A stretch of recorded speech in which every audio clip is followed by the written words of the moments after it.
Now, on Consciousness Matters. How rational is atheism? And is it in fact a positive belief system? It's 7:30 p.m, Tuesday the 5th of September. The first Tuesday of the month. Which means inside the Welcome Inn, the Northern Atheists are gathering for their monthly meetup. And this time, I'm the speaker.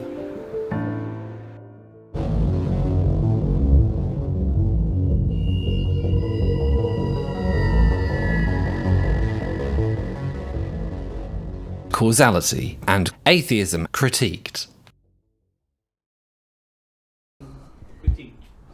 Right.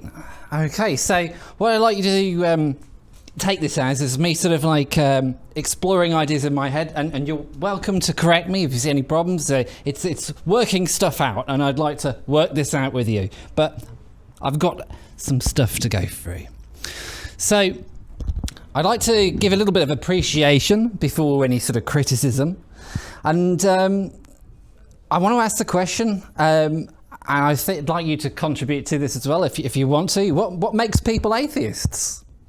I've got a whole bunch of things here. So we've got a rejection of religious authority, and I think there's an example of Jehovah's Witnesses and sort of blood transfusions where almost any of us would be in a position where we're going, is this right?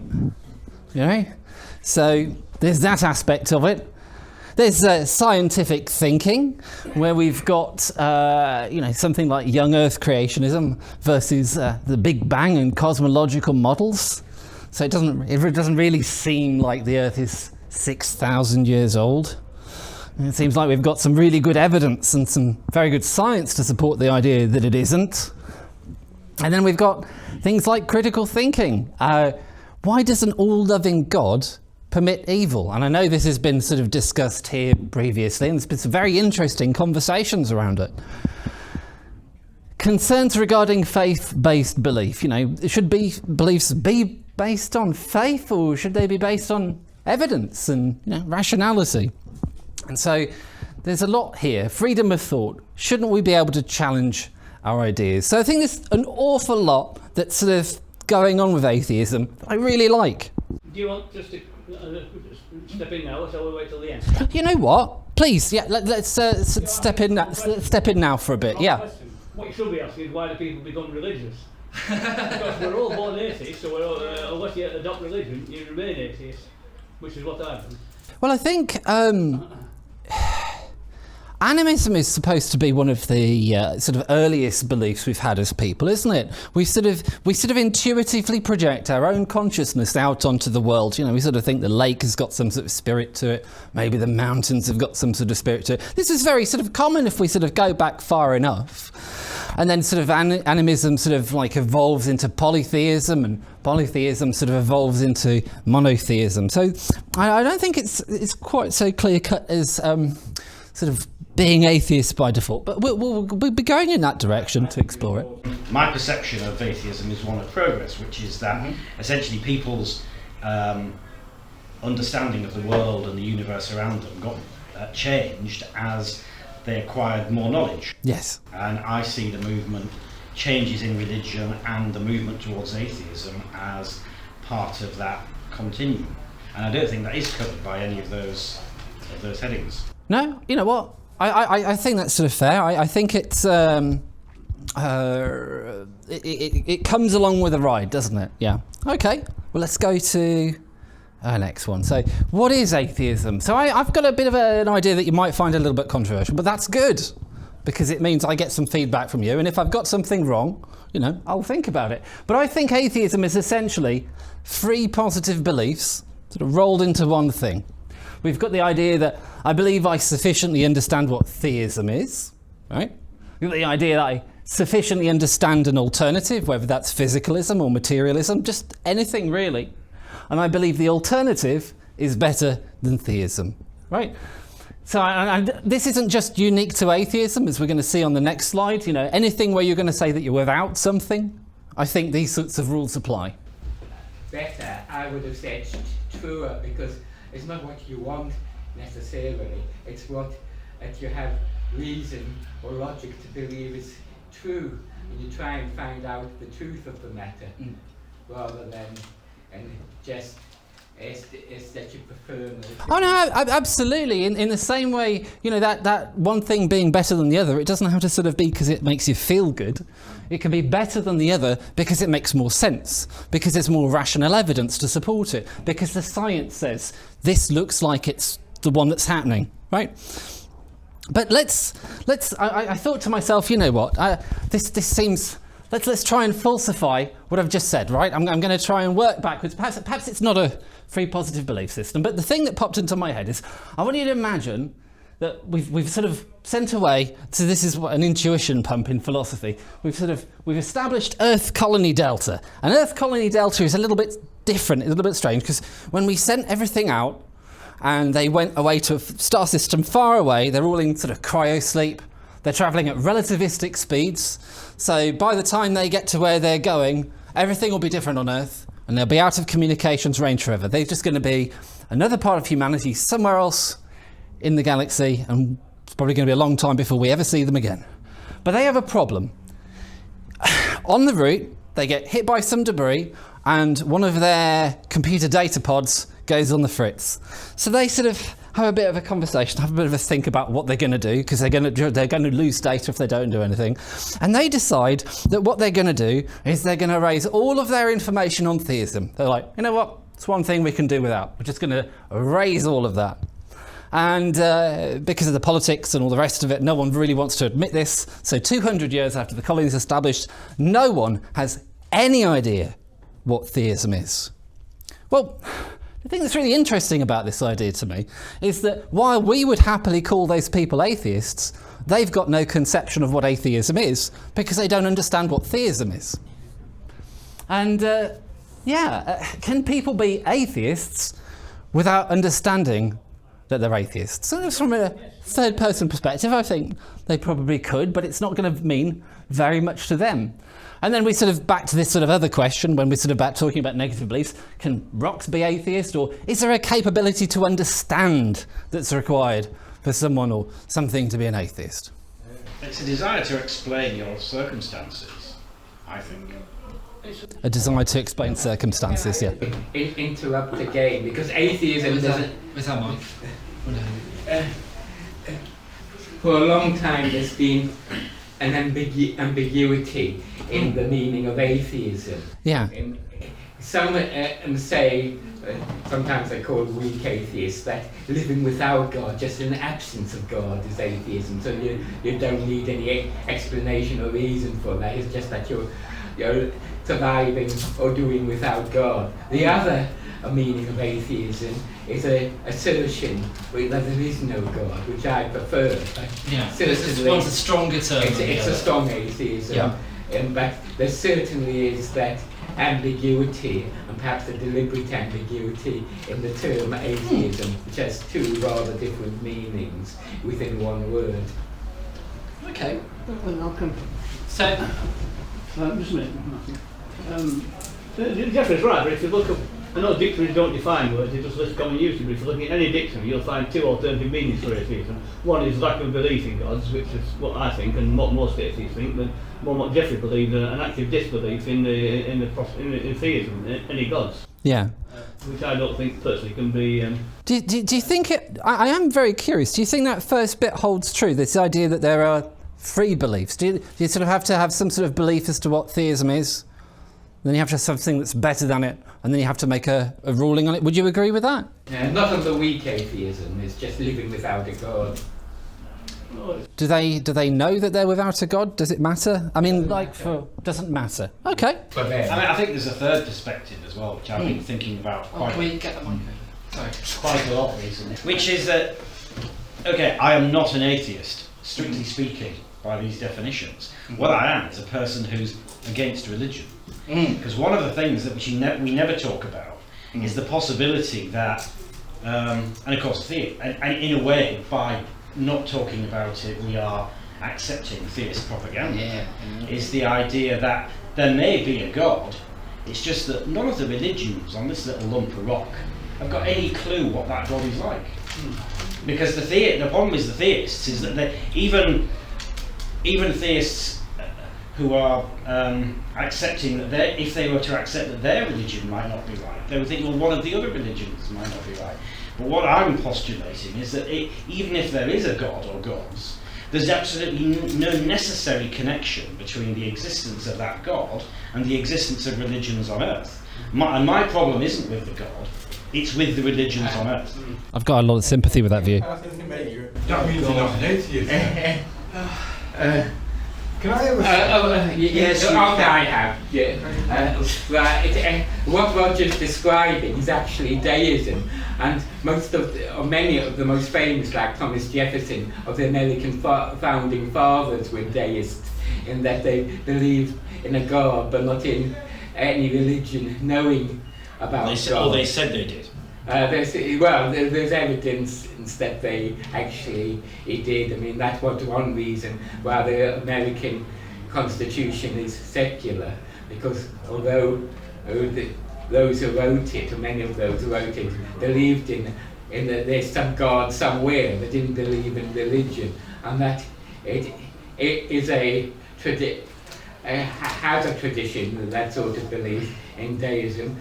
But what we could do is with a deist speaker at some time, That's a good if idea. we can find one. Yeah. Does this actually work? And it's funny that Trevor said that, because this is the Sennheiser MKE 600 with the wireless XLR adapter, but you may notice it has a button on it, and if you press that button it will mute the microphone, and if you press that button again it will unmute the microphone. Something I really should have told the audience before handing it out. Robin, can you check the levels? You have to believe that it's working. It's a test. Right. I don't think that you're really an atheist then, because I don't give a damn about the differences in religions that's on the planet Earth. It's irrelevant, right? Irrelevant, because nobody on the planet Earth knows everything, right? So I think it's important is what's true, right? Whether there is a God or whether there isn't. If you can't get past that, then all the different religions that's on earth is irrelevant. You've got to get past, does such a thing exist or not? Is that the explanation for the universe? Or is there some other explanation for the universe? Right? That's what so, it's what's true. It's all about what's true. I mean, I agree. That's the one thing I agree with Richard Dawkins on. One of the very few. Is that it's all about what's true. It's not about whether you like it. It's not about whether you don't like religion. It's not about whether the damage you feel that religion's done to people, right? As opposed to the damage that other things have done to people, which is just as bad, if not worse, right? Secular people have done to people, which is just as bad, if not worse, especially in the 20th century, right? So I think it's all about what's true and what isn't, right? And I have to say, I don't know how you still class yourself. I class myself as an agnostic now, because I throw my hands up. I do not know what's true. I'm going through it all. I'm looking at all it. I'm following your channel a lot, right? Yeah, I'm following the debates between theists and atheists. I have been doing that for years, ever since Richard Dawkins came on the scene with the Four Horsemen, right? I've been following those debates. I've followed I've not caricatured anybody's debate. I've not straw-manned anybody, or try not to. And I'm genuinely up in the air. Okay. All right, well, let's see what you think of the other slides. If you were genuinely up in the air, you would be God. I just mentioned that in passing. You may soon meet him before me. So, Say that in passing. this idea that we can say, there's a thing and I'm without that thing, I quite like that. I can't criticize it, all right? I did the same thing myself. I call myself an aphysicalist. Physicalism, as far as I see, is the belief that everything can be explained with physics. So that might be subatomic particles, it might be strings or things, it might be vibrations in a quantum field, fundamental particles, a standard model, whatever it is. We're sort of building the world from the ground up out of things. I don't think that everything can be explained with that. I think it's a very powerful model of understanding the world. I think there's a lot that's true to it, but I just don't think it's a complete, final explanation of everything. And I think that I would have to, from my point of view, say that I think that aphysicalism does have three beliefs rolled into one. I believe I really am saying that I've got sort of a sufficient understanding of physicalism to make the, physicalism. I'm saying that I believe I have a sufficient understanding of an alternative, of something else, and I believe that that alternative is better than physicalism. Okay. So, we're going to get to correlations now. This is the per capita cheese consumption. Correlates with people who died by becoming tangled in their bed sheets. So the red is the cheese consumption and black the bed sheets. Now we're not quite sure which way round it is, whether it's the cheese that's causing people to get tangled in the bed sheets or getting tangled in the bed sheets that's causing people to eat more cheese. That's right. It's supposed to be funny, it's all good. Can they do both then, Can they eat cheese in the bed and then become entangled? That's a good question. It's not in the data set, but I think that's absolutely worth a grant and a research proposal. Okay, so let's take another look at those. One of those. So we've got the divorce rate in Maine and the per capita consumption of margarine. It's quite a tight correlation there. Closest American state to Africa. Right, I didn't know that. It's quite interesting. So, what are we getting at with this? I think you are David Hume turning in his grave. Well, we're making a point for him, right? We're sort of saying that correlation does not equal causation. Causality. So David Hume's critique on causality was that a sort of an early version of correlation does not equal causation. What he said was that we never observe causality. So we can see things happening, but we can't see what has caused them to happen. We just see things correlating with each other. So you might expect that one thing follows another, but we don't necessarily know what the cause is.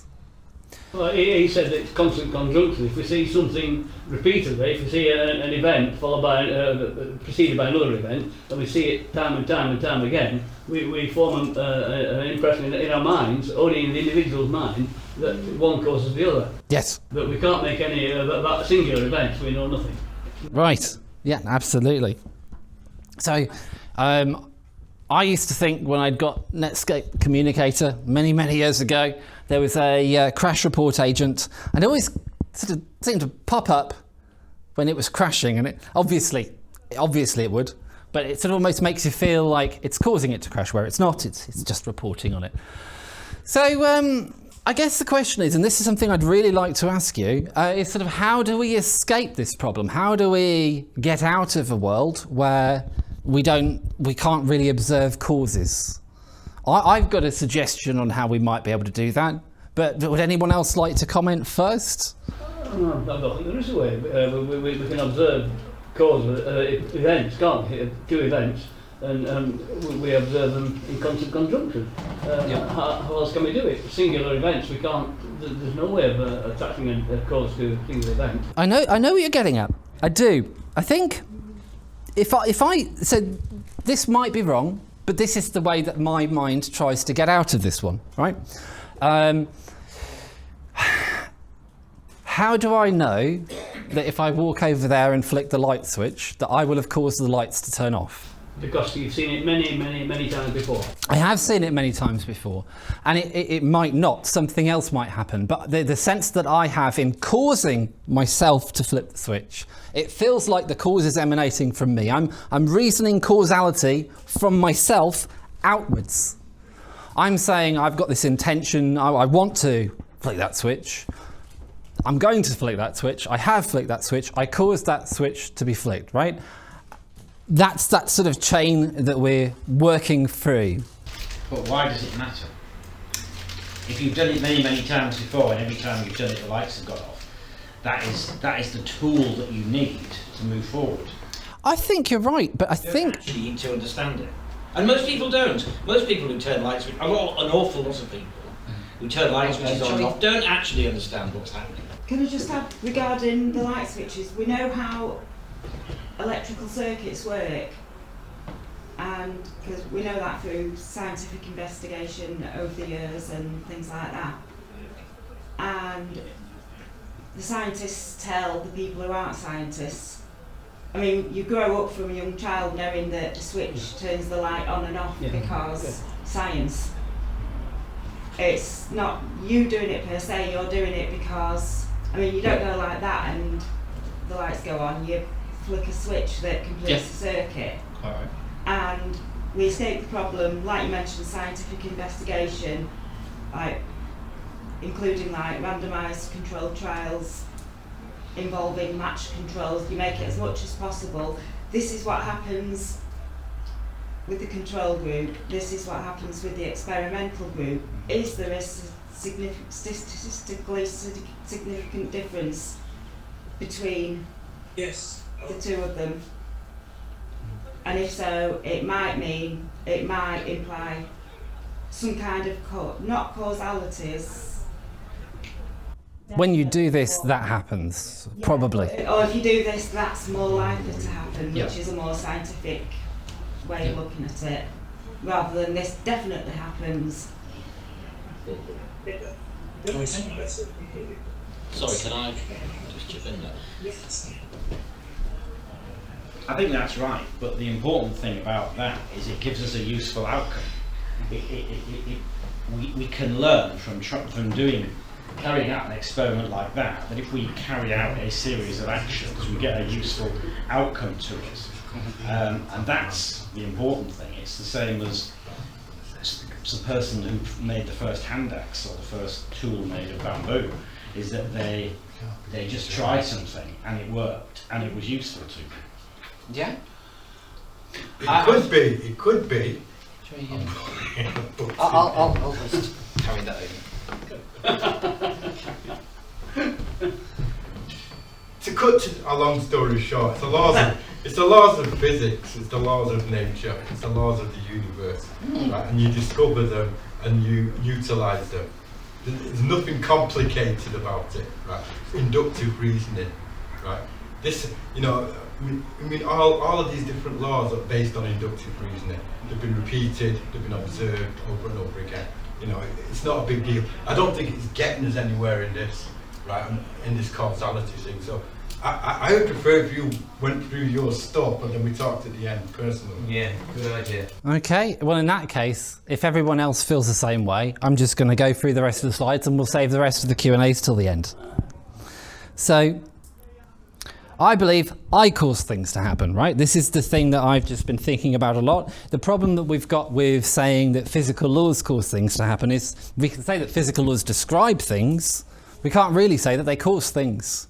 That's a huge problem, because if we accept that as a problem, our story of why things are the way that they are just isn't there. We've got a story instead of this is the way that things are. This is how they're described. There's no, well, why are they like that? Well, that's just not our business. Do you know what I'm saying? We've got a really big problem there.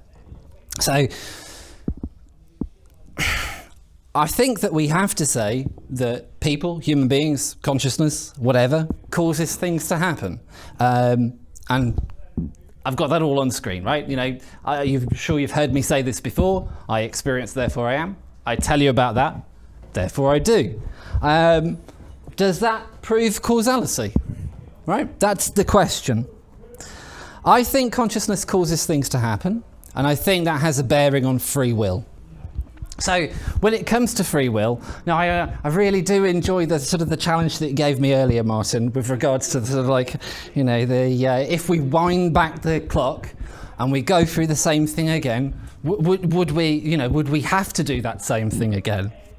And I think that's a very interesting question. But I want to come back to it. But before we do that, I'd like to sort of think of free will in terms of free liance. not in terms of time-travelling lions, but just free lions. So we have a captive lion, can't do what they want because they're behind bars. You know, they're in a zoo, something like that. There's something stopping the lion from doing all the things that it could do otherwise. Now, if I'm telling you that I'm having experiences, what's stopping me from saying that? Apparently, nothing. If that's my will to describe what I am, like I'm the thing that has experiences, I'm trying to give you the simplest sort of description of what I would say is consciousness is, something that isn't too controversial as well. And it seems like there's nothing stopping me from saying that. So I think there's at least an argument, you might disagree with it, that says I've got free will because nothing stopped me. Now maybe some duct tape over the mouth, maybe that would impair my free will to say that, but it puts us in a very interesting place. Now, to just get back to this, I think that what's going on, Martin, with regards to what you asked the other time we had a chat, is that there's an element of experiential determination to what's going on and an element of physical determination. And both experience and physical law, as we understand it, are sort of working together to produce what happens. So if we did rewind time, if you had the same experiences and you had all the same things available to you, I imagine it probably would turn out the same way. But the point I think that's important is that we play a role in how reality unfolds. It's not just stuff that's completely outside of our control that's at work. Okay, so what we're doing here is we're sort of looking at it in a graphical way. This is sort of how my understanding of how we sort of normally put science together.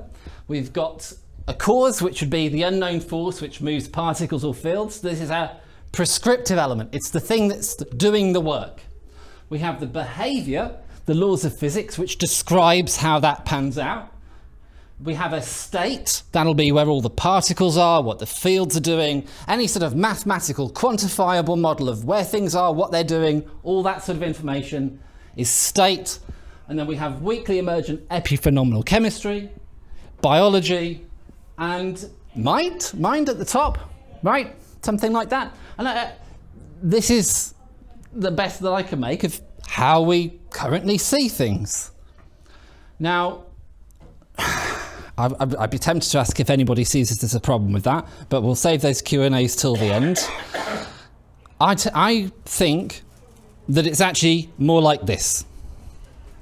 So I think that what we have to do, some way or another, if we want to resolve the problem of consciousness, is that we have to say that it's actually doing stuff. We have to have some sort of experiencer. We're not going to say more than that because we don't want to say anything that we can't substantiate. We don't want to put details in that we don't have any evidence for. So we have the laws of physics at the bottom. Well, we've got the cause still. I've just moved things around a little bit just to make it a little bit easier. So we've got the unknown force. We're not sure what it is that's causing particles and fields to be as they are. That's feeding into the sort of the description of what those are doing. We've got the state just as it had before. Somehow that state causes an experience. That experience is had by us. And we can then feed back into what happens. Right? Well, if I have an experience of something, I can tell you about it, right? If I stub my toe, I feel some pain. I'm like, oh gosh, that was painful. I can tell you about it. I might not be able to, explain exactly how it felt to me, but there's some communication about what's going on. Pico-gods. I think this is quite an interesting way of looking at things, and I'm sort of waiting for someone to tell me why this is bad. But what's a pico-god? A little bit of love, a little bit of power, and a little bit of knowledge. Now that obviously comes with questions. What things can love? Is an experiential component required for love, or can we sort of define it purely in terms of behaviours? Could a machine or an artificial intelligence that had no consciousness, could it really love you? I mean, you could sort of make the argument that it could do a lot of nice things for you, but I suppose the question is, does it matter whether that is a felt experience for someone or a consciousness, or is just the behaviour enough on its own? A little bit of power. Now this is, I think, a little bit of a tricky one, because I think we're all used to thinking of physical objects as doing things, like this computer does things. But there's another way that we can sort of look at things. Human beings do things to their environment. They change what it is. So this is essentially just been dug up from the earth. It's been reprocessed. A lot of human beings have been involved in turning this into a laptop. So let's have a look. That brings us to, why isn't physics God? Right? We've got a universal source from where everything came. So you could say that was the Big Bang.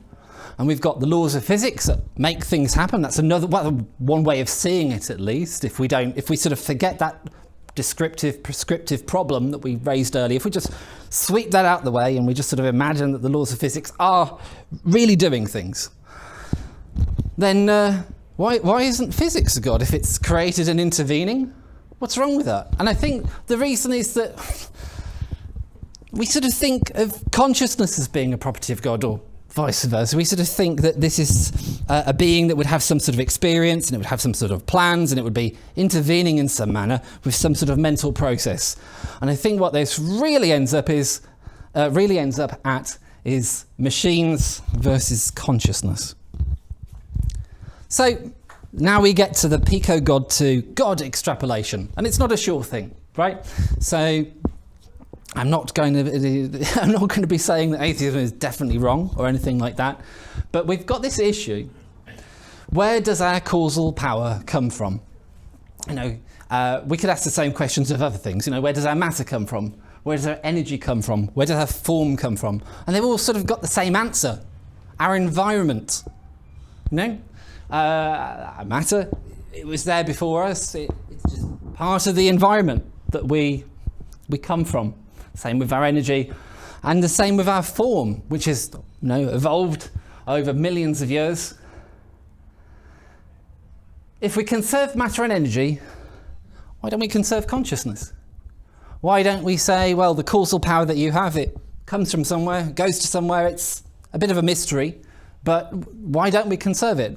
It sometimes seems, in a naive view, and I'm not trying to project this onto anyone in particular, but it sometimes feels like we sort of imagine ourselves as intervening in the world, but sort of popping into existence from nowhere, tinkering around with things before disappearing again, you know, after a lifetime. And that doesn't seem to mesh up, to me, with how we see the physical world. So now we get to, can atheism be converted to a positive belief? And I'm going to sort of see what you think of this, but I think atheism is a statement about where consciousness is and is not. And I think that if we're going to be atheists, what we're sort of saying is reality itself is, well, we might want to drop the absolutely, but it's not conscious, right? But consciousness pops out of it. It emerges from it. Reality isn't conscious, but it sort of gives rise to it, somehow. And another way of reframing this is proto-mechanism. Proto-mechanism is this idea of like an original machine.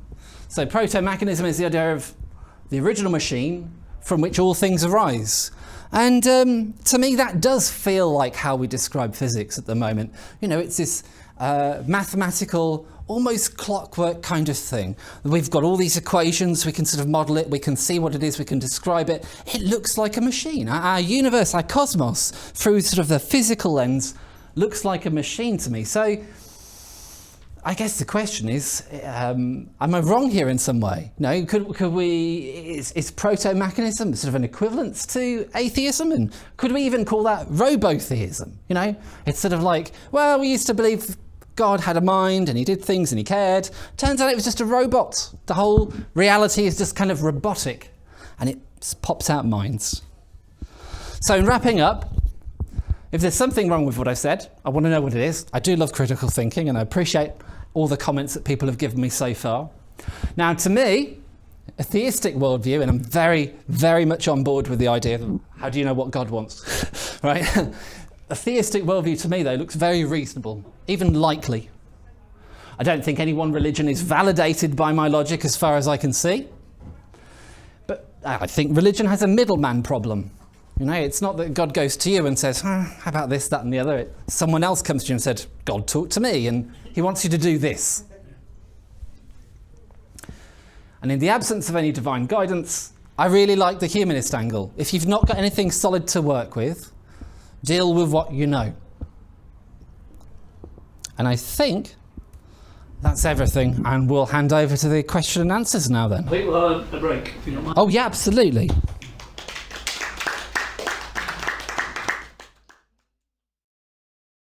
The post-talk questions and answers. I'd like you to just, before we start, just to give a brief resume on your phrase, the humanist angle.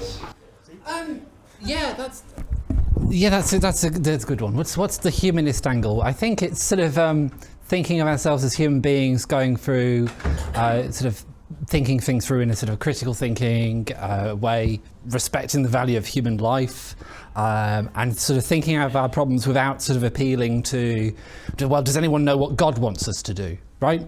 It's He wants us to be good, everybody knows that. well, you can have the golden rule without believing in theism, and that gets you, as far as I can see, all the way that you need to go. Does that answer the question? I think Jeffrey wants to say something. Yes, I do. I'm basically on causality. I'm not as sold on causality as most people are, because the important thing and the background to it is without a nexus of causality in our part of the universe, we couldn't live and we couldn't really survive. I mean, even animals couldn't, because if there's no regularity, that's the important part. It would all be random, and you just can't live in a random universe. If the light may turn on there, or may not turn on, it becomes impossible for anything to make sense of it or to survive. I mean, if your food was random, it may be or may not be, it's impossible to survive. So in our part of the universe, for our time, it's essential to our life is not absolute causality or no absolute regularity. We can put up with a little bit of irregularity or irrationality, but we can't put up with a universe without regularity, which tends to imply causality, and with the randomness and complete irrationality. So I think anything about causality has to be qualified. Yes, it must apply because we're living, but only not necessarily to the whole universe, not necessarily for all time, but just as a precondition which makes life possible, but not necessarily universe-wide. Okay. There's an interesting angle there with regards to descriptions of patterns. So I can imagine there being a lot of regularity, a lot of patterns. You know, we can sort of think of all of the atoms doing the things that they do, behaving, or sort of like the patterns of their behaviour being what they are. It doesn't necessarily tell us what's causing that, though. Yeah, well, that's all very that's the most interesting point. One of the most interesting points. All this regularity, right? Which the behaviour of atoms, all that fine tuning of the universe, yes, right? Where we couldn't even be here otherwise. This is a theist argument, yeah, right? The electron spin, the strength of the strong nuclear force is precise. The strength of gravity is precise.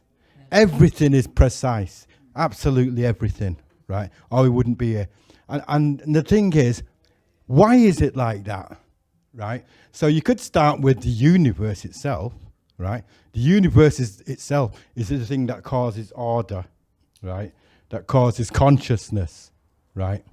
It actually causes consciousness comes forth out of matter. That's one way of looking at it. But you have to explain, unless the universe itself is conscious, right? Why is it, 1 to 10 to the power of 600 or something that the universe could be like that? This is according to physicists, and not according to I'm not talking about according to theist physicists. This is according to Roger Penrose, according to Stephen Hawking, according to Martin Rees, according to a lot of leading people who've looked into this, the chances, right? There's something's got to be explained. Either something from without, i.e. God, put this thing in the way it is and ordered it and made it like that, or the universe itself made itself like that somehow. I think we need to have a look at what it would mean for all consciousness to come from matter, because the understanding that we've got of matter at the moment is very much of it essentially all arising from these fundamental elements. But by the time you've done that, there's not any power for it really to do anything after that. Everything's really going on at this fundamental level without there being some sort of strong emergence of different phenomena. And this is one of the things that sort of preoccupies a lot of thought on consciousness. It's the reason that why people are speculating in panpsychism these days, or even idealism if you really want to go crazy. Idealism was very popular with early 20th century physicists, but it fell out of favour over the course of the 20th century. And I would love to understand why that is. I'm very interested in that question. I want to respond to what Trevor was saying. I've never heard those figures he was suggesting, those 10 to the umpteenth power, from Penrose or Hawkins or any other non-creationist physicist. Well, where did you come from then? The creationist physicist. No. But anyway, whether it is or not, we're here. So we exist in this universe, and we are tuned to the universe. The universe isn't tuned for us. That's my theory. It's the anthropic principle. Yes. We live here, and it would be very unlikely that we could live in a universe that didn't support life, wouldn't it? That would be exceptional.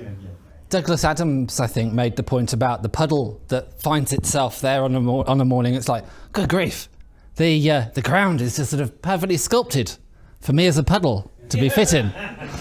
And I think that when we're sort of trying to answer the question of fine-tuning, I think we get a lot of sort of speculation about many universes that could all come about, and the ones that can't support life, we just don't know anything of them. And that's at least an attempt at answering, I think, what you raised.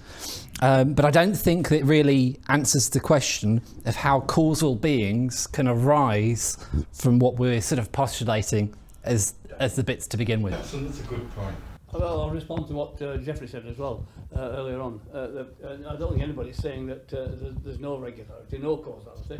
It's just that we have very great difficulty establishing what the causality is. I mean, what I was saying, and I was not as absolute as a fine tune, as I said, predominantly regular. Can we get that across? I was not as absolute as Trevor and the fine tune, as I said, predominantly regular.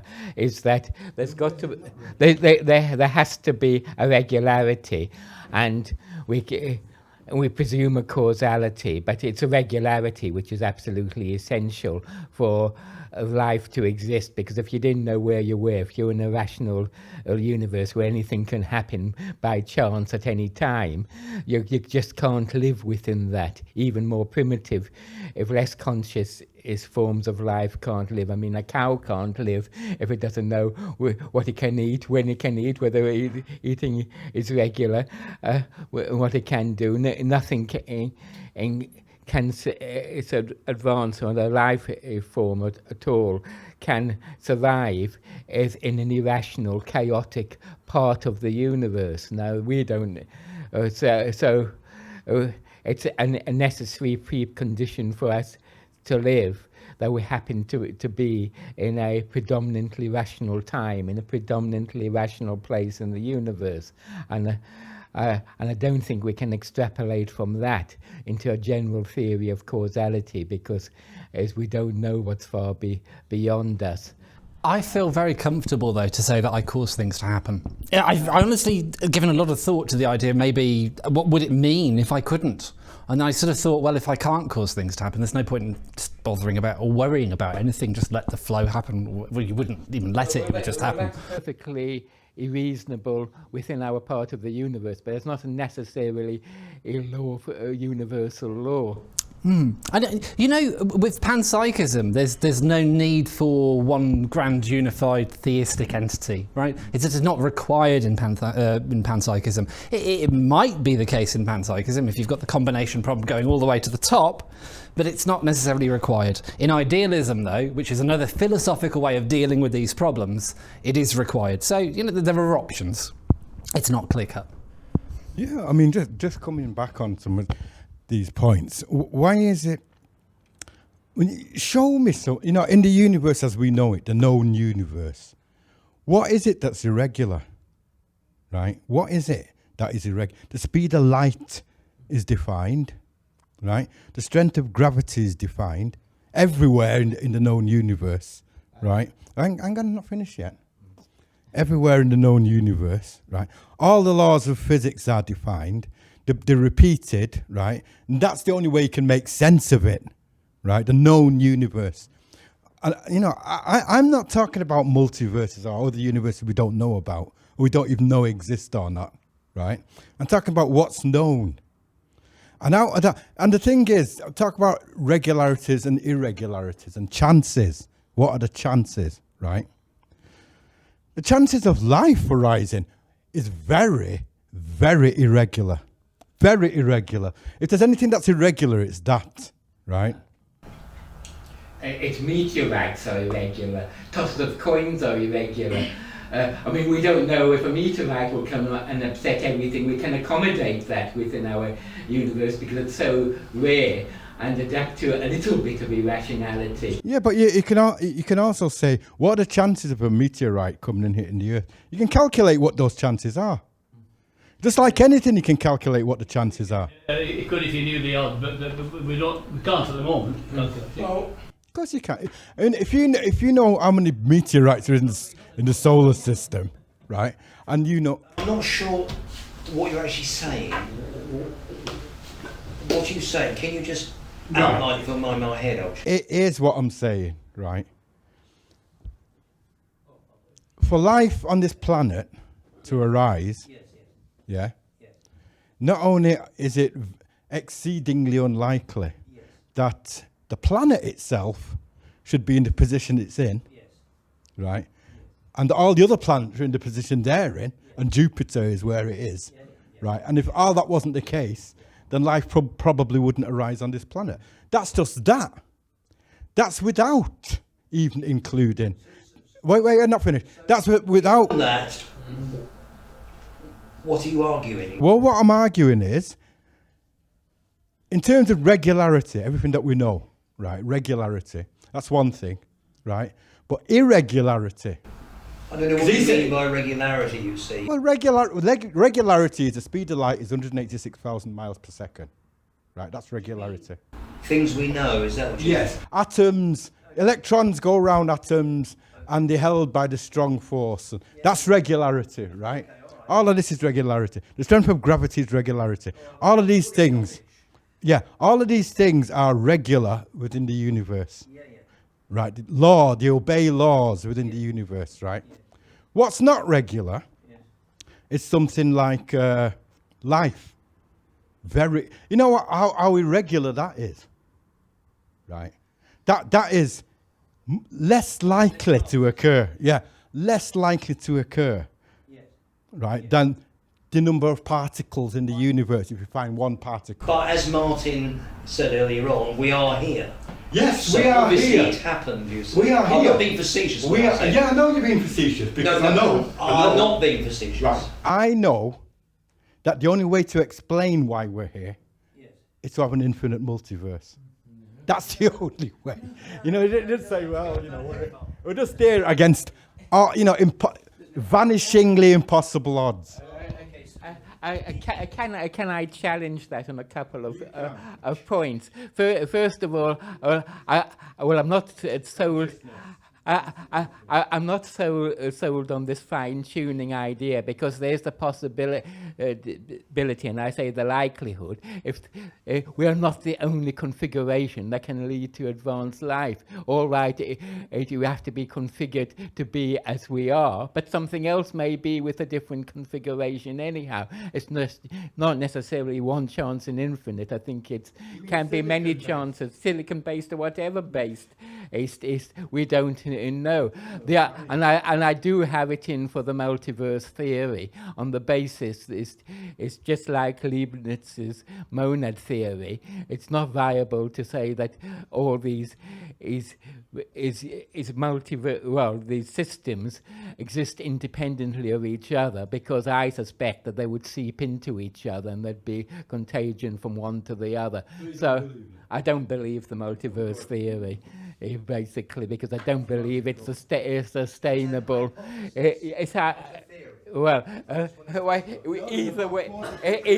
Either way, I don't think it's generally sustainable, because I don't think they're all going to be just forever distinct and apart from each other. One will seep into one another. The many worlds theory, the awful, it's just like you have to tune into the right universe, like tuning a dial, right? They're all occupy the same space in the many worlds theory of quantum mechanics, right? There's billions and trillions of universes right here now that we can't access, according to that theory. So it's not just a question of space. You get me? I don't agree with you. I don't. What do you mean you don't agree with me? I don't agree with you. I'm just pointing out what just one of the theories. Not one I favour. David, did you want to? Yeah, I just want to do a quick.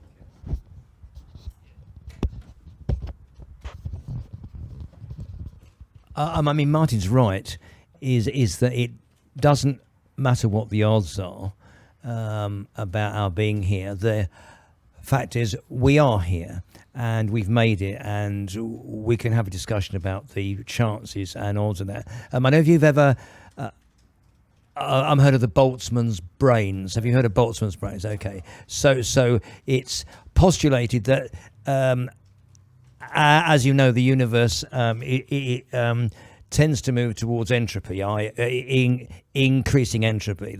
That is chaos, but within that are bubbles of, if you like, organisation, regularity, if you like that phrase, and we're part of that. But eventually, of course, we're going to die, and the sun will die, and eventually the universe will stop expanding. Very interesting. But it's a non-zero concept that brains in the future can simply materialize and exist in the universe. But the physicists don't claim that that's actually going to happen. What they're saying is it's a non-zero chance. So if you wait long enough in universal time, billions of years, billions and billions and billions of years, things that you thought might never happen will happen eventually. Mm.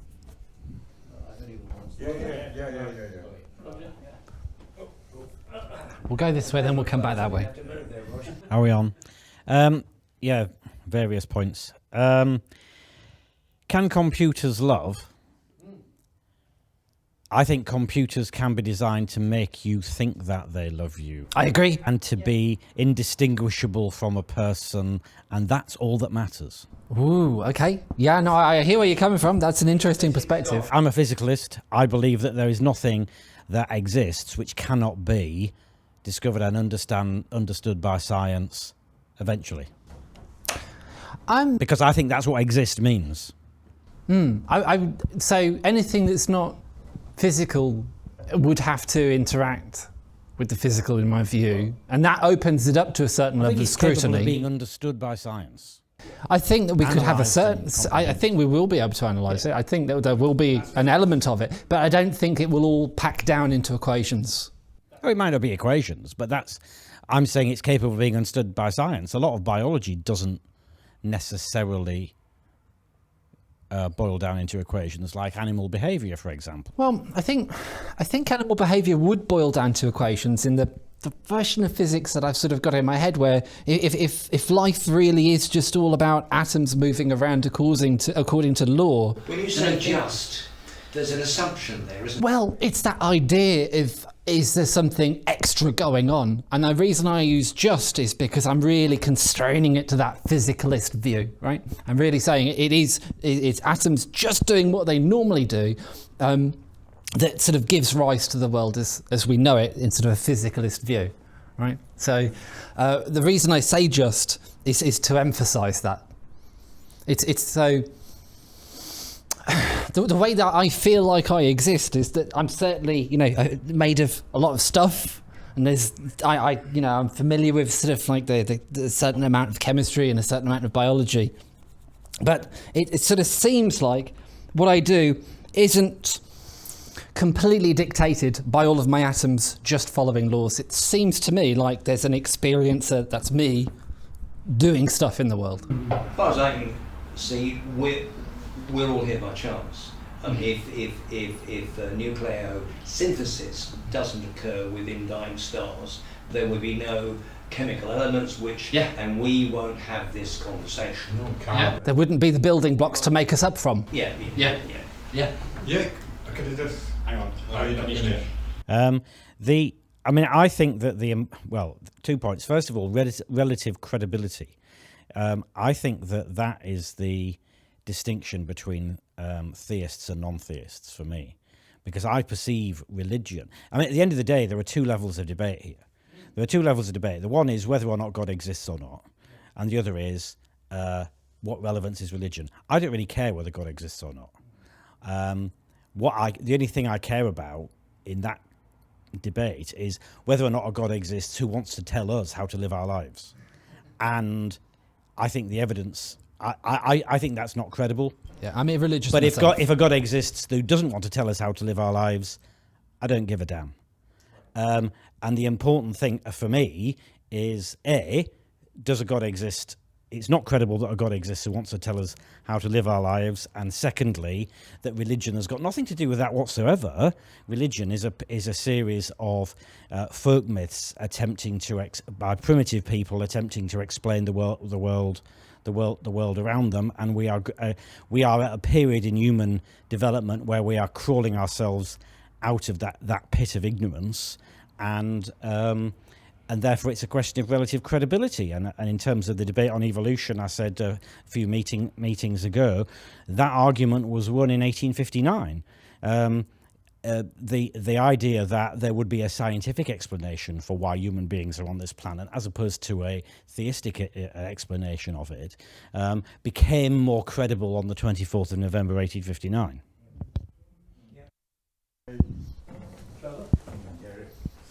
Oh. They met in the middle for the single microphone that they had. And they wrestled for hours. Right. I tend to agree that, in terms of God being anthropomorphized, as it has been historically, right, by primitive peoples and so on. That's one thing. This is a million miles away from explaining. Darwinism doesn't explain the origin of life. No. At all. Darwin says, I can't explain the origin of life. And that's because we can't define what life is. Exactly. At the moment. We can define what death is. Exactly. Fallen, exactly, right? Something living and something dead has got the same atoms, the same electrons spinning around, the same nuclei, right? Right? A rock and his brain have got the same atoms. They work in the same way. Yeah. Right? All the same way. People can't explain what life is. Right? Well, they can't give a definition to that. People cannot. That contrary to popular understanding of what? Nobody can create. They're trying to create life in a laboratory, and they can't do it. Right? They can't do it yet. Well, wait. Well, they did produce amino acids, which are the fundamental building blocks of life. Now, in time, it's you true. Get them in meteorite. Yeah, you can indeed. Right. But we actually manufactured them. It's very interesting. Yeah, but that's about 1 million miles away from building a supercomputer, right? Which is the living cell, smallest, most insignificant living cell that you Self-replicated cell is a supercomputer. And the chance wait, can I not finish? Tell him. And the chances of that by chance, without any conscious intervention coming about, is zero. No, it's less not. than zero. No, it's not. Right. And it isn't, Trevor, because we exist. Clearly, it's not zero. It can't be zero. It can't be zero, Trevor. It can't be zero. Will you let me finish? Will you let me finish? Of course I will, Trevor. You know that I love you. Okay. I'm not saying it's impossible. I'm just saying there's a chances are is vanishingly small. So not the same as zero. Vanishingly Thank you. small. Right. So, to build a supercomputer coming about spontaneously, right, without a conscious mind creating it, is vanishingly small. It's like, that is just vanishingly small. Yes, and we know computers are created by human beings. We already know that story. Yes. We know that they're created by... And a living by... cell is like that. And? Right, where did that come? That didn't come about by... Well, you have to convince me that the chances of... You see, the chances that... If you know what the chances of that are... All right, well, let's you'd be astonished. Have you heard of white smokers? You'd be... White smoker. Have you looked White smokers? Yes, white smokers. So look at white smokers. It'll start your ball rolling for you. Somebody else will go, Trevor. It keeps on there. I'm not finished. Oh. Well, you've said quite a bit now. I think we need to respond. He's the chairman. He is the chairman. What? Don't trip over the wall. I know, but you won't. You don't want to hear it. I mean, I'm not even finished yet what I was saying, because I wanted to get back to the question. Well, I'll say something, and perhaps David will say something, but nobody's argued that the cells that we are built of are very complex, and no doubt about it. But are they over complex? To my mind, a good designer builds things that are elegantly simple. That's a good design. If it's overly complex, it suggests to me that it's tinkerer who built it. Evolution. But going even farther than that, oh yes. All we need is a self-replicating cell, and that could be considered the beginning of life, couldn't it? We're almost there. We can almost. Almost there at all. Self-replicating cell. That's all. A self-replicating molecule, then. A self-replicating molecule. There's not a self-replicating anything in the world. I think we're very near. That's not a line. We're very near making a self-replicating molecule. Well, I suppose that's the issue that you might argue, and it is upward, is that self-replication means life itself, and we might go down that path. Agreed. It might go down that path. Agreed. Good. Okay, sorry, can we get back to basics? He said. Oh, how do you define basics, Roger? That's Start joining the Conservative Party. Sit down, my God.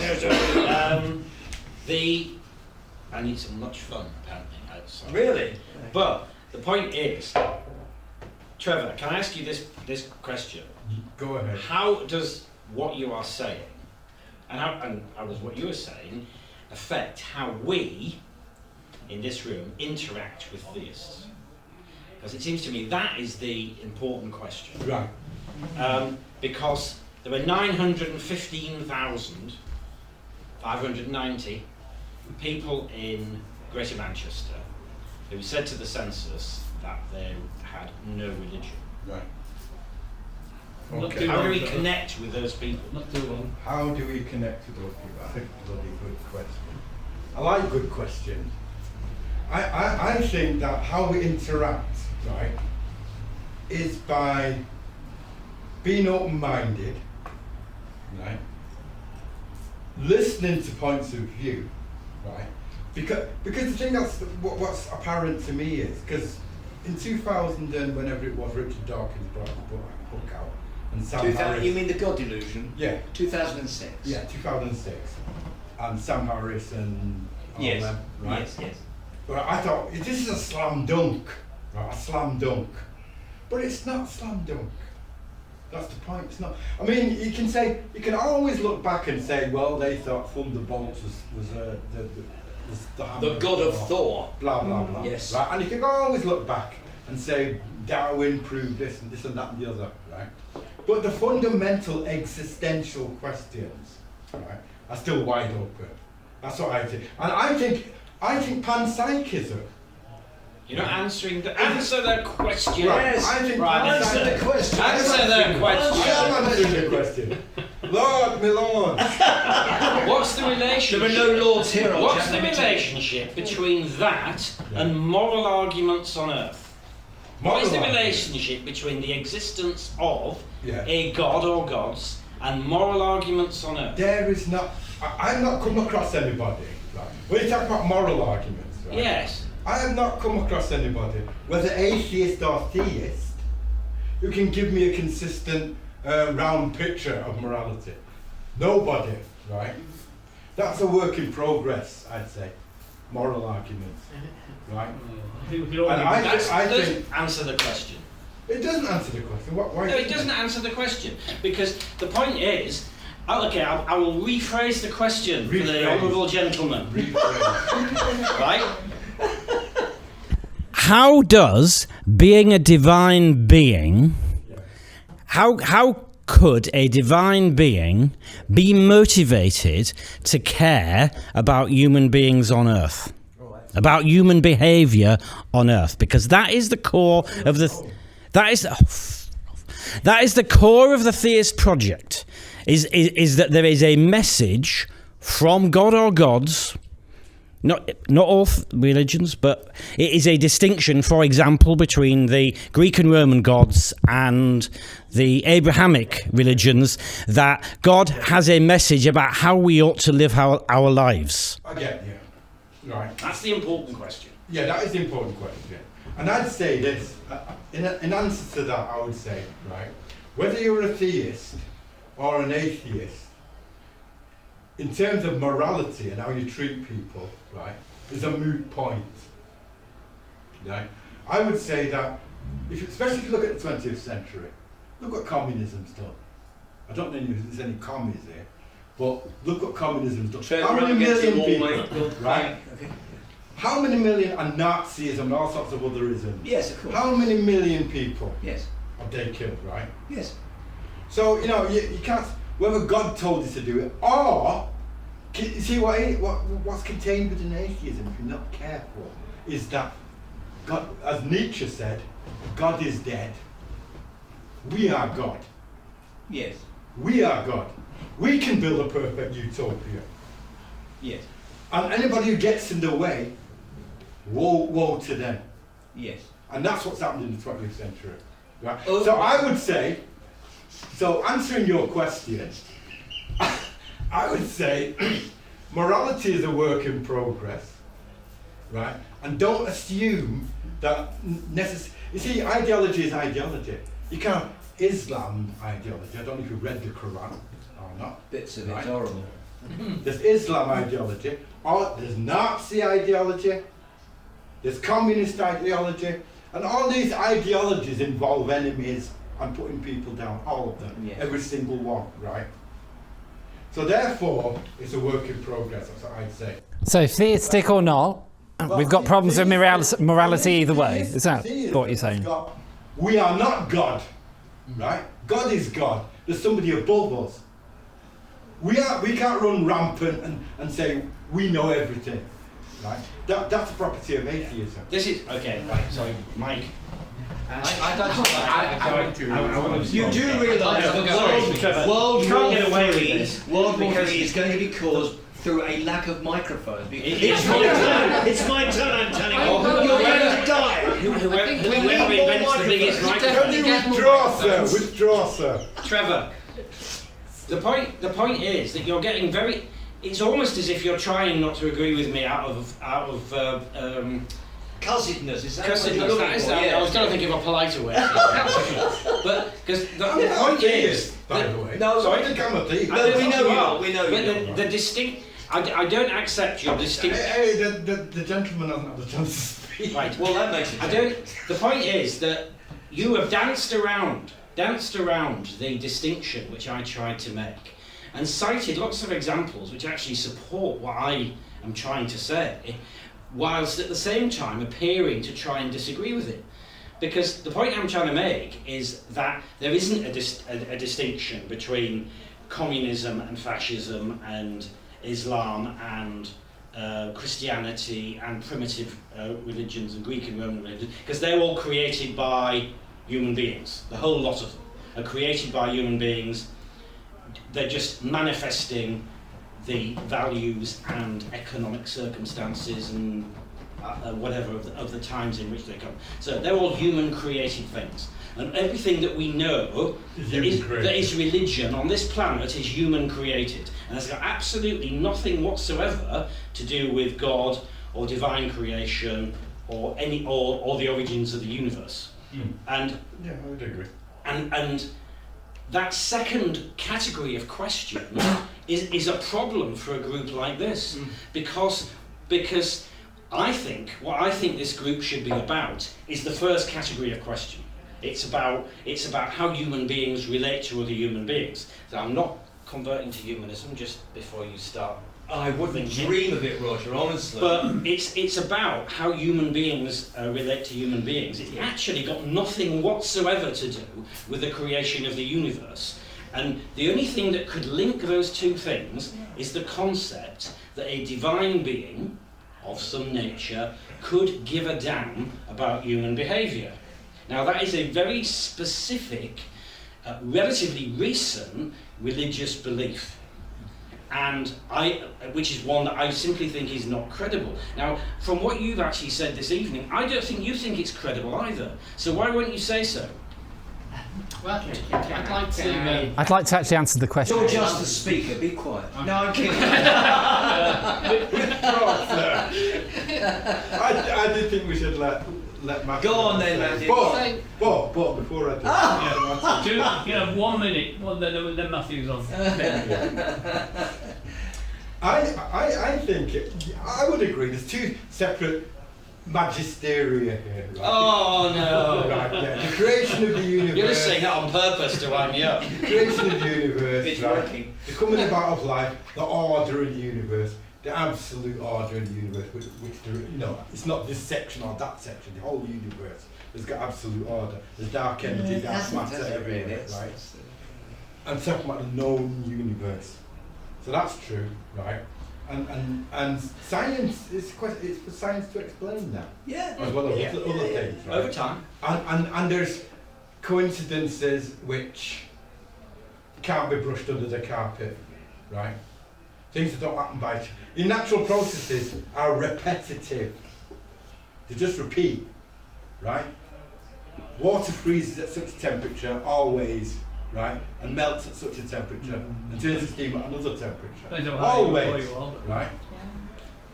So, that's what natural processes are. That's another argument against God, actually. I think you said enough, Trevor. Let Matthew have a go now. No, he hasn't answered the question.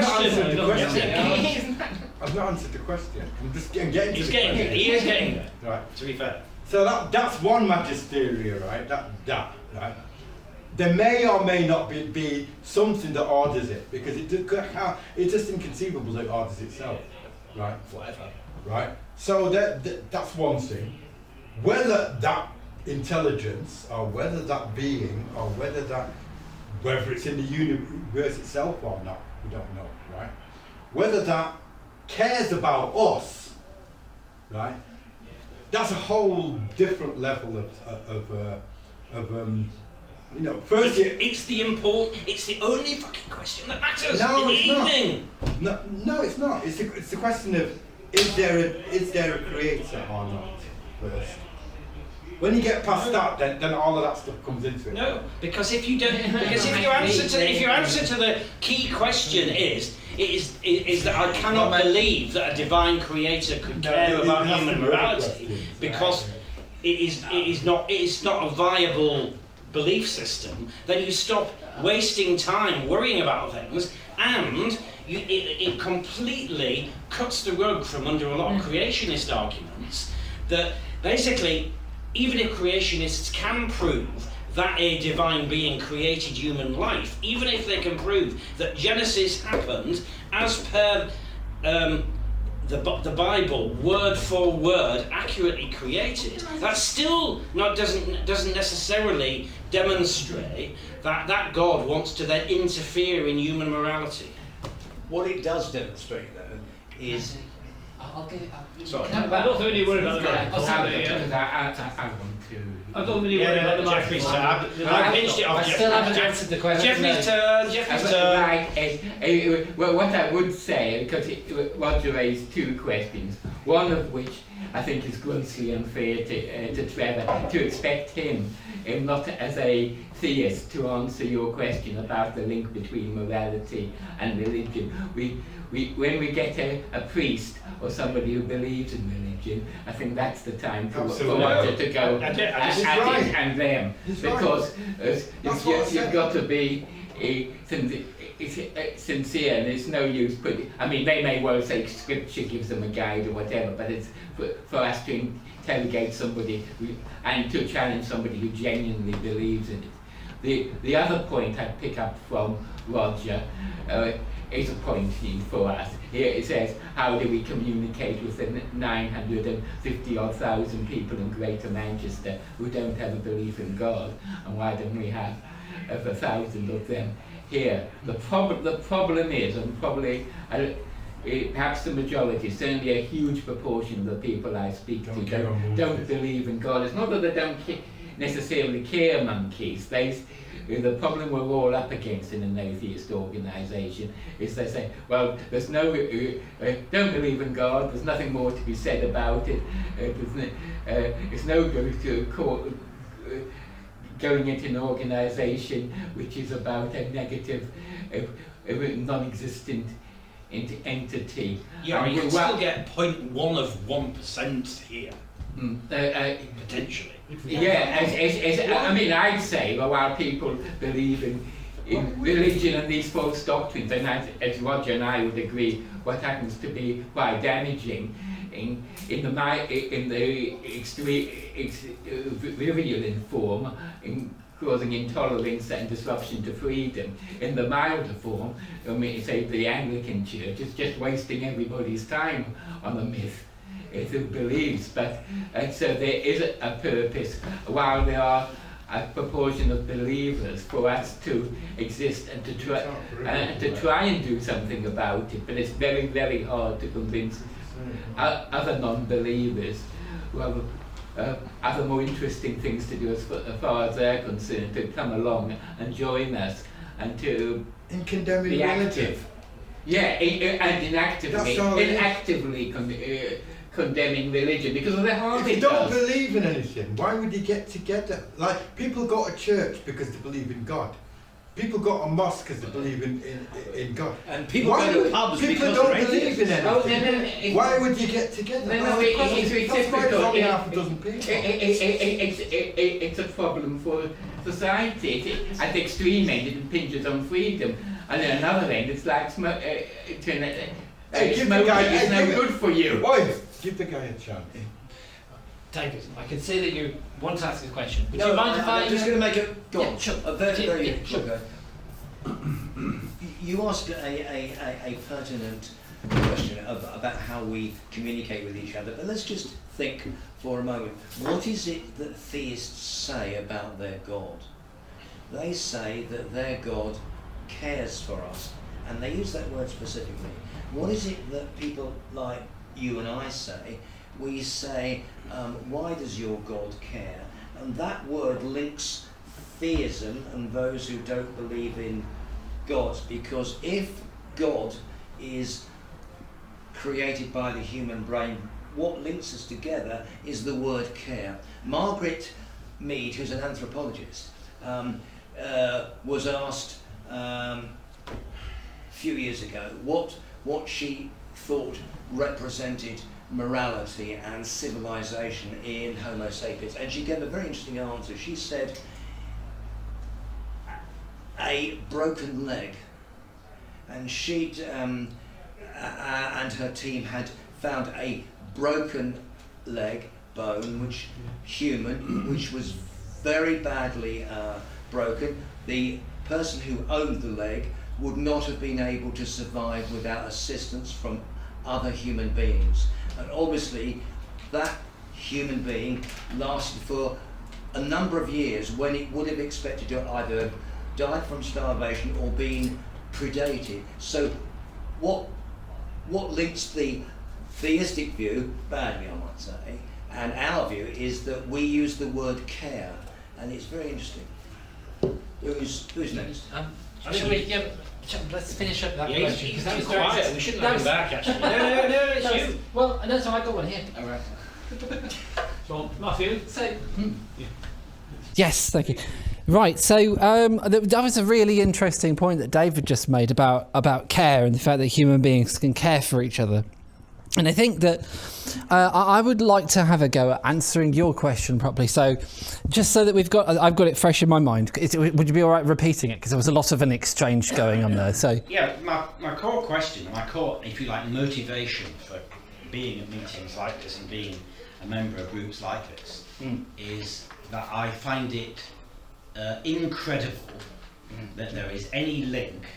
I mean, I'm going to use the precise formulation that I used when I spoke in that thing a year ago, which is to say that given the large number of habitable planets which there are in the universe, which is in a very high number by whoever's, both even by conservative estimates, how likely is it that any God would care what two human beings get up to in bed?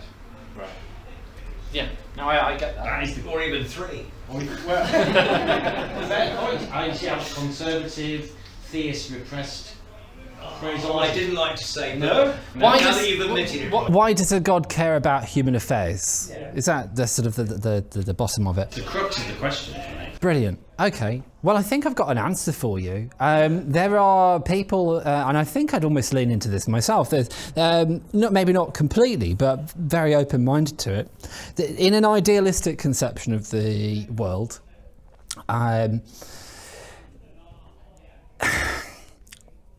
human experience is a part of everything that's going on, and everything that's going on is something that sort of God, sort of like the totality of everything, sort of experiences.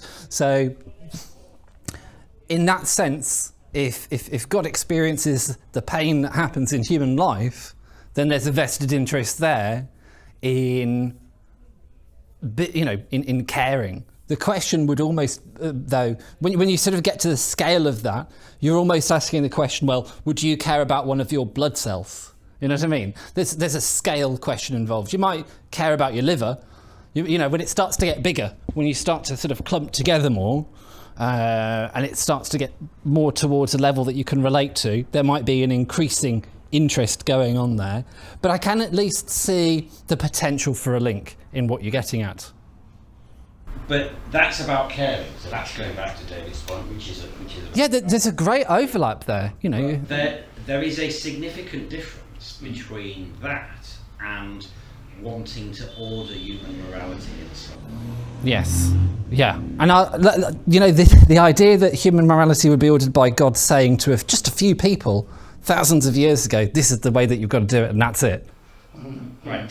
So the point is that what I'm groping towards is that you are essentially anti-religious in the sense of not necessarily that you don't believe that there is a God, but that you don't necessarily believe that there's any connection between any God, which there may or may not be, and human religions on Earth. Well, you know, if I wanted to go as far as possible into the idea that there was a connection, I still think that I would be very sympathetic to sort of an atheist, irreligious point of view. Because if you, what's going to happen? Like, let's play this out, right? So, let's say, you know, I'm 1,000 years ago, I'm sort of meditating or whatever it is, I'm sort of spiritually seeking, and maybe I sort of get an impulse, you know, from the cosmos as to what's right. You know, how am I going to avoid layering my own beliefs, cultural understandings into that lesson? Do you see what I mean? It's like, even if you could grant the idea that God sort of gives people ideas, how would you then rule out the idea that other people don't contaminate them and get other things involved with them and all that sort of thing? So that you hit on the phrase there, that impulse from the cosmos.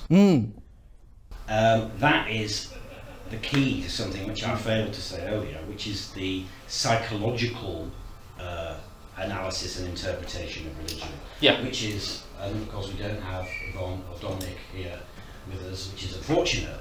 But my understanding is that there is you're saying some interesting stuff. There is clear evidence that there is a religion-shaped hole in the human brain, which is linked with the desire of a new baby. So there's if you like, there's a predisposition to religion, which is based on the desire for a newly born baby to connect with its parents. It's basically it's the same imprinting that happens with geese when the first thing they see they think it's their mother. It's that bit of the brain. And when they do brain scans of people of religious people who are thinking about religion, there is a particular bit of the brain that activates. I'm not surprised. And therefore the atheist argument would be that was a part of the human brain that developed for very practical evolutionary reasons, but which has essentially been hijacked by social and cultural mechanisms, possibly manipulated, possibly not. That's not the point. The point is that human beings have if you like, a mental vulnerability. And that's not something. It's not just a theory. There is essentially when religious people say they are having a religious experience, there is a particular bit of the brain that lights up. Well, what Roger is saying is, what Roger said originally is what Epicurus said, that God, if he exists, won't be interested in us. Epicurus and Lucretius has been asked for many times, and there have been societies that aren't so religious. I mean, my view, which I commented on a website recently, a political one, but is that religion thrives when the whole society is of the same religion, and it's hard to opt out. And religion is declining now because there's so many multiple religions, and people are seeing that not all of them can be correct, and it becomes more obvious that they can and should be challenged. But where everybody at least outwardly says the same, this is the religion, and all my neighbours say the same, people don't want to stand out and say this is not true. And you follow that in societies. Societies are more religious, where it's one of the arguments Lord Herbert of Sherbury said, an argument for the existence of God was the universal consent of mankind. And well, now that's an argument against God because more people don't believe in religion. But there's some practical, although no theoretical force to that, is that everybody says the same thing, or similar. People tend to follow suit. Where there's challenge and difference, people don't. But I think the point is, I think we are approaching a tipping point. I think the 37.2 is a hell of a big percentage. And I think we are as a society in this country, we are getting towards a tipping point where it could potentially go the other way, and the question is how do we... I would... Can we just go with people who've got the mics at the moment? David, did you have a question? The Zoom stops them. You mean I could just speak with my Shakespearean? Well, I think we need to just to pick up on your point about the brain being vulnerable from it. I mean, it's. David, do you want the mic? Am I being still on? He's too quiet. You're too quiet. Sorry. Everybody's always said. Don't throw me now. Don't throw me. This is going to be a brilliant comment. No, I can't. So we know that Homo sapiens, leaving aside the earlier Homo species has been around for around 200,000 years. Now, imagine that you're a member of a small group of Homo sapiens, let's say 10,000 years ago, not all that long ago. And in your lifetime, you've experienced shooting stars, earthquakes, volcanoes, flooding, and the death of a child.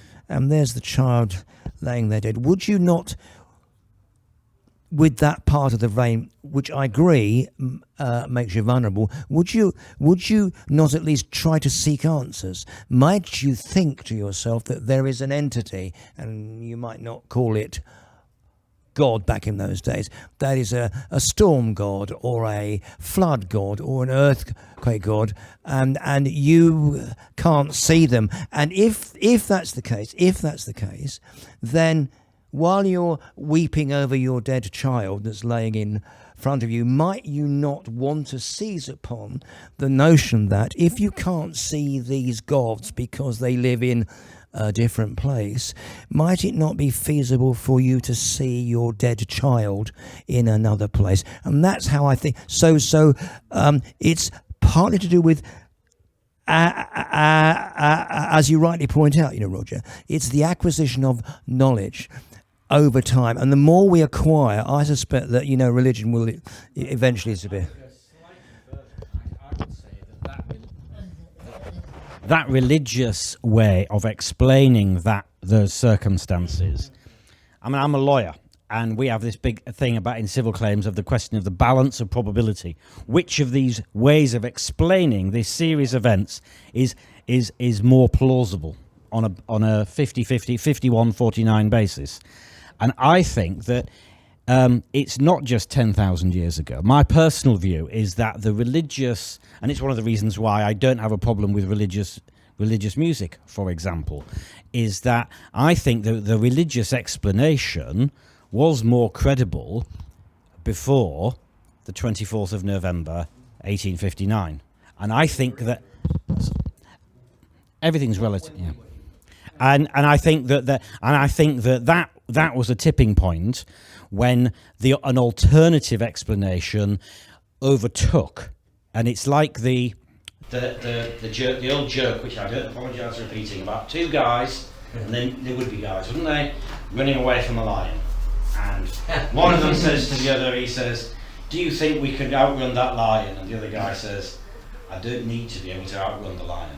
And that is the crux of the debate between atheists and theists, is that we don't have to be right, we don't have to know all the answers, we merely have to have an argument which is more credible than the theist interpretation of the world, and I think that has existed since 1859. Hang on a minute. No, I'm sorry.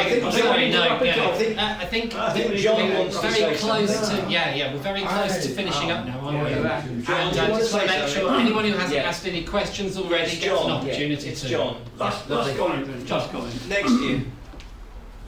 Yeah. Because I know we are running out of time now, so. Right. I think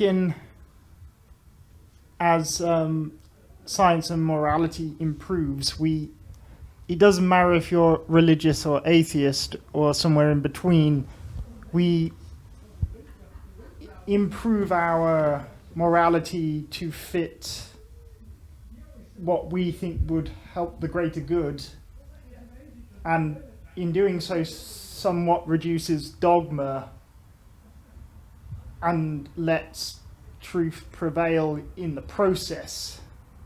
So as long as dogma and ideologues don't take control, we have more, I guess we'd have more room for empirical kind of outlines of where we're going as a species as a whole.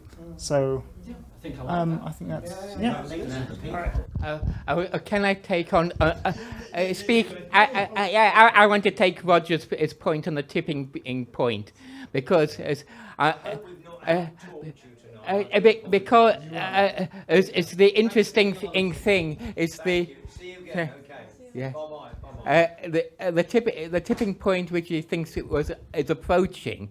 There's evidence that it's already happened, and quite long ago, much longer ago than admitted. We're in Prestwich at the moment. I think there are 5 Anglican churches in Prestwich and 1 Roman Catholic. I mean, the Roman Catholic claim to have had 7,000 Roman Catholics. They can't all fit into the church.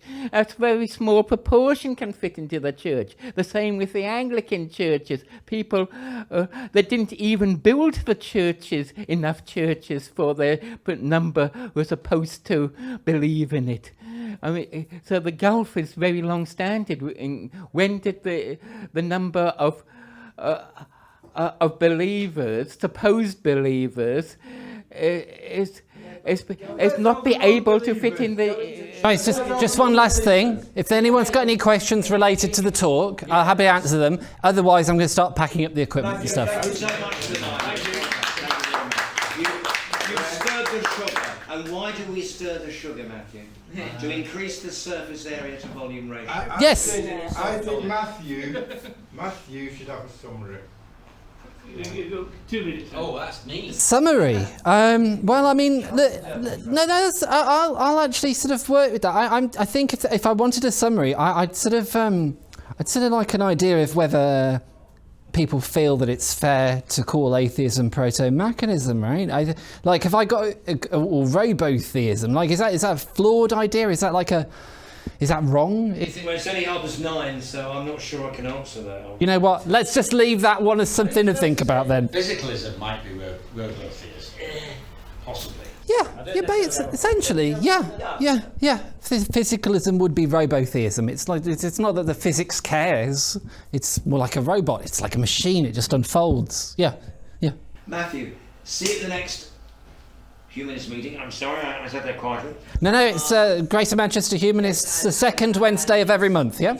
It's parenting and humanism, so it'll be really topical and really, I think minorly controversial, but it's good for discussion. Is that the summary? Thank you very much. Is that the summary? Yeah, I think we need to pack up now. Yeah, I think we'll leave it there for people to think about. There's a lot of ideas that have been pitched, a lot of conversation that's happened. Well done, Matthew. Thank you. Most people think consciousness is supercalifragilisticexpialidocious. We all have our own inner movie. Consciousness is an amazing collection of sort of mundane tricks in the brain. If nature's made of nothing but unconscious matter, how come we're conscious? Consciousness is irreducibly subjective. Now that sense of being a subject, a locus of consciousness inside the head, is an illusion.